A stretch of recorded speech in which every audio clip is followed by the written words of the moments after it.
Hey guys, welcome back to the channel. In today's video, I'm going to be going through the updates to the Cadena that I've been working on. It's been about a week since my last video, and I've been streaming my character's progress over the last week or so. So if you missed out on any of the streams, feel free to check some of the VODs that are on my channel. So as the title says, the Cadena is currently level 200. But before I go through the gear, I wanted to talk about what were the things that I did along the way to 200. To start off, of course, we had to do a lot of training. When we last left off, I was level 166. And I trained at one of my favorite maps that has been recently buffed by Nexon actually, called Mutant Tino Forest. And I stayed here until level 175. The spawn of this map is quite good and the EXP rate is really nice.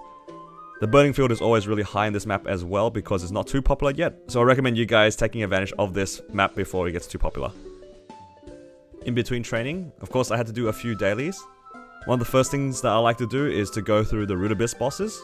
The reason for this, of course, is because to be able to do Chaos Root Abyss, we need to do each of the bosses at least 10 times each.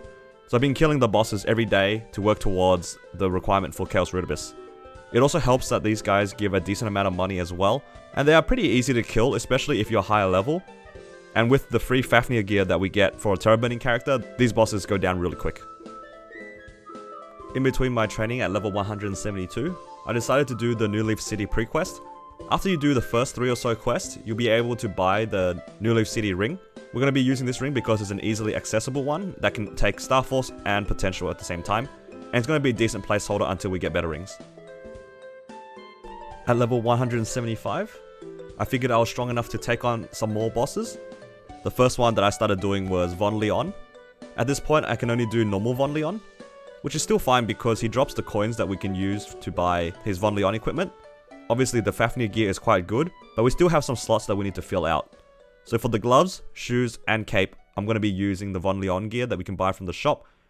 And what I did was I just kept buying things from the shop with the coins every day until I had gear that had good enough flames for me to keep. As I said earlier, I'll showcase the gear off at the end of the video. On top of Von Leon, I also did normal Hontail every day. Hontail is a good boss for both EXP and drops. Ideally, we'll try to get his earring and his ring, and eventually when we do the Chaos version, we'll get his Chaos necklace as well. So far, I haven't gotten any drops, but once we start doing Chaos Hontail, the rare drops should increase. From levels 175 to 178, I decided to train at Knight's District 1, and then from 178 to 181, I trained at Knight's Chamber 2. I recommend these maps because the spawn is pretty good, and these guys don't hit too hard for their level. And then from 181 to 185, I trained at Knight's Chamber 5, and I stayed here until level 190. At level 190, I wanted to try something different, so instead of training at specific maps, I decided to try the Fox Valley theme dungeon. It's a theme dungeon that unlocks at level 185, but I wouldn't recommend players try at 185 because the monsters are quite strong for their level. Especially for the players in Reboot, the monsters have a lot of HP, and they hit pretty hard. So unless you are pretty funded, I wouldn't recommend starting this dungeon until at least level 190. In the patch notes, it was mentioned that a lot of the maps in Fox Valley were buffed, and there was a lot of hype around it, so I wanted to test it on stream myself. And overall, I felt that the theme dungeon was quite underwhelming and the maps were alright. What it came down to was that the monsters were quite strong and very over-leveled, so I wouldn't recommend anybody doing this until they were 195 if they were a normal character, and level 191 if they were a burning character.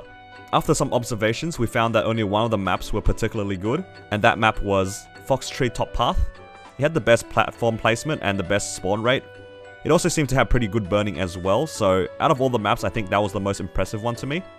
So if you guys want to try a new 190 training spot, I would recommend Fox Tree Top Path. Once I finished the Fox Valley theme dungeon, I was level 193. Usually at this level, a lot of people recommend training in various Twilight Period maps, including things like Desolate Hills, Forsaken Excavation Site 2, and Forsaken Excavation Site 4.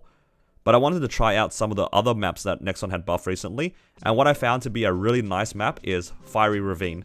It's also in Twilight Period, but as you can see on the screen, the spawn rate of this map is insane. The placement of the platforms is a little bit awkward because some of the platforms are kind of high, but overall, the spawn rate of this map is quite ridiculous actually. It looks like it's spawn enhanced without Kishin or Totem. And the reason why I think this map is better than the other 3 I mentioned is because this map has really high burning because it's currently unexplored. So I stayed here from level 193 to level 199. And finally, to get to level 200, once I hit 50% on level 199, I did the Scrapyard Prequest to get the last EXP before my 5th job. So I'm just about to do my 5th job advancement. It's actually been a few days since I hit level 200, I just haven't got around to doing my 5th job yet. I actually wanted to do this on camera instead of on stream because, unlike the Paladin series, hopefully I don't lose any footage.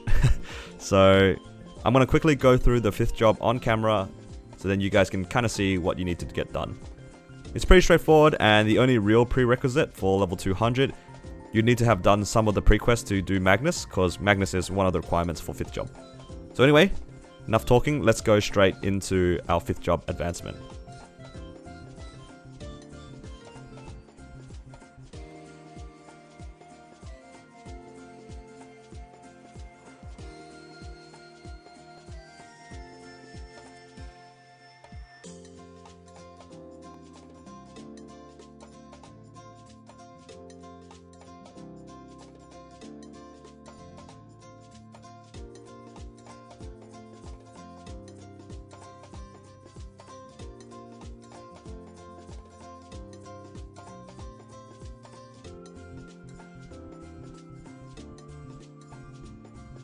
And those are the 3 crystals that we needed to get for our 5th job.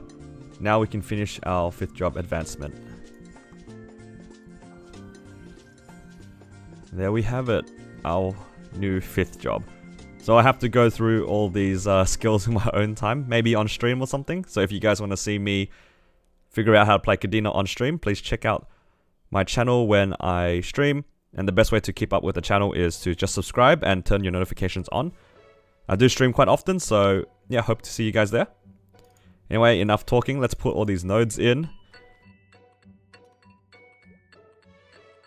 Now that we hit level 200, we can begin our Vanishing Journey Prequest, and then once we finish that, we'll be able to get our Arcane symbol.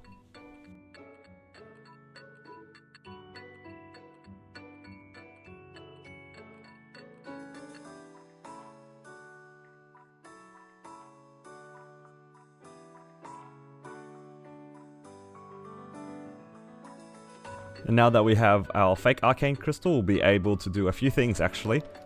First thing is obviously to equip it. The second thing is because we're a Teraburning character, we actually can use this title now, I believe. And this title will give us quite a fair amount of damage and extra Arcane force as well. So once we equip this, we'll be a lot stronger. And don't forget, as a Teraburning character, after you get your fake Arcane symbol, you'll be able to get your level 200 bonus, which is an extra 20 node stones, which is a great bonus. But for now, let's go through the Arcane River Prequest so then we can get our real Arcane symbol.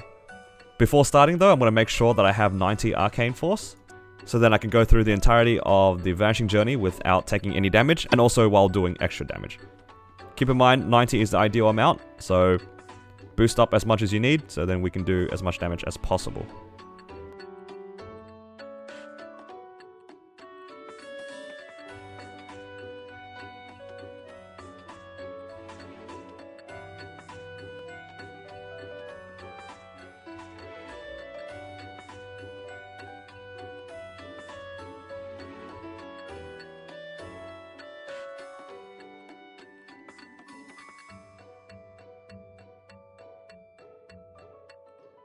So to close off this video, I'm going to be talking about what the goal with this character is and what its current equipment is. So the first goal is to replace the temporary CRA gear, because obviously as a Teraburning character you get temporary Fafnir gear. So that will be the first goal, just to replace the gear that we are currently given for free. I'm going to be doing this character with no links and no legion, much like my Paladin series. In terms of the equipment, let's quickly go through what we have, and we're going to talk about what we're going to fill out the slots with.